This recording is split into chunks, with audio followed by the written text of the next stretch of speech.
नमस्कार. जय श्री कृष्ण चैतन्य प्रभु नित्यानंद, श्री अद्वैत गदाधर, श्रीवासदि गौर भक्त वृंदा. Rejuvenating text 1 of chapter 5. Lord Rishabhadev's teachings to his sons of 5th canto, the creative impetus of Srimad Bhagavatam.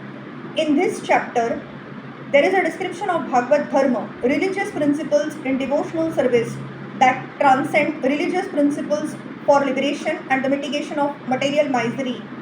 It is stated in this chapter that a human being should not work hard like dogs and hogs for sense gratification. The human life is especially meant for the revival of our relationship with the Supreme Lord, and to this end, all kinds of austerities and penances should be accepted.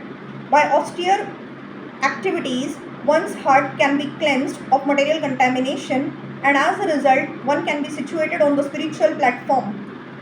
To attain this perfection, one has to take shelter of a devotee and serve him. Then the door of liberation will be open.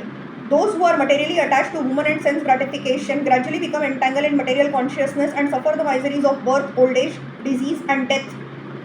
Those who are engaged in the general welfare of all and who are not attached to children and family are called Mahatmas. Those who are engaged in sense gratification, who act piously or impiously, cannot understand the purpose of the soul. Therefore, they should approach a highly elevated devotee and accept him as a spiritual master. By his association, one will be able to understand the purpose of life. Under the instructions of such a spiritual master, one can attain devotional service to the Lord, detachment from material things, and tolerance of material misery and distress. One can then see all living entities equally, and one becomes very eager to know about transcendental subject matters. Endeavoring persistently for the satisfaction of Krishna, one becomes detached from wife, children and home. He is not interested in wasting time. In this way, one becomes self-realized.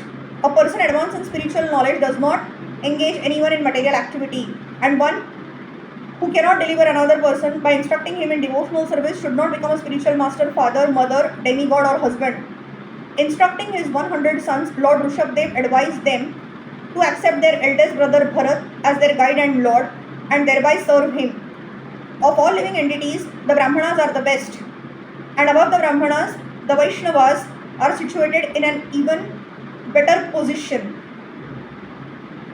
Serving a Vaishnava means serving the Supreme Personality of Godhead. Thus, Shukdev Goswami describes the characteristics of Bharat Maharaj and the sacrificial performance executed by Lord Rishabhadev for the instruction of the general populace.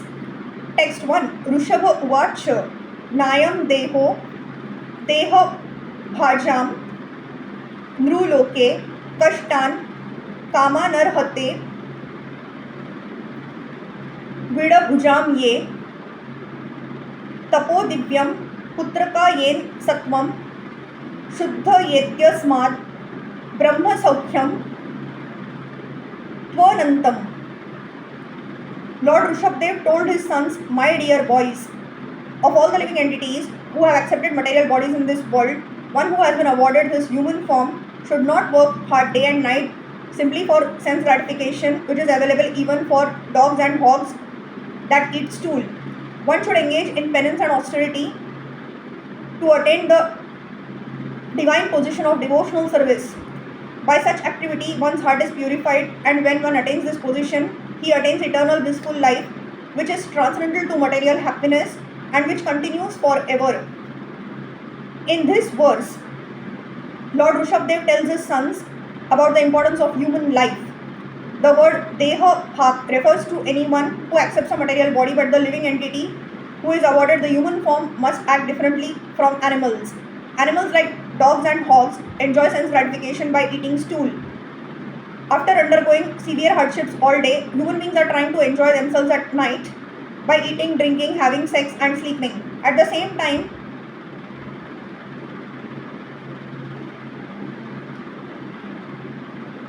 they also have to properly defend themselves. However, this is not human civilization. Human life means voluntarily practicing suffering for the advancement of spiritual life. There is of course suffering in the lives of animals and plants, which are suffering due to their past misdeeds. However, human beings should voluntarily accept suffering in the form of austerities and penances in order to attain the divine life. After attaining the divine life, one can enjoy happiness eternally. After all, every living entity is trying to enjoy happiness, but as long as one is engaged in the material body, he has to suffer all kinds of misery. A higher sense is present in the human form. We should act according to superior advice in order to attain eternal happiness and go back to Godhead.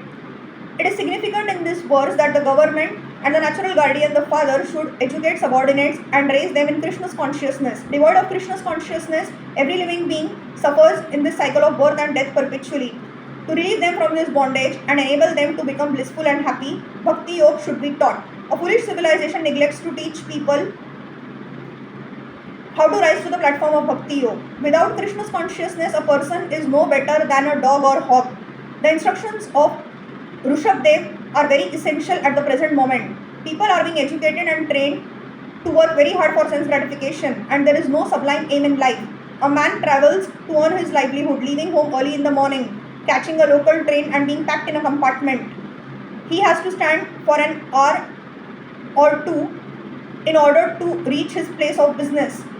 Then again he takes a bus to get to the office. At the office he works hard from 9 to 5. Then he takes 2 or 3 hours to return home. After eating, he has sex and goes to sleep.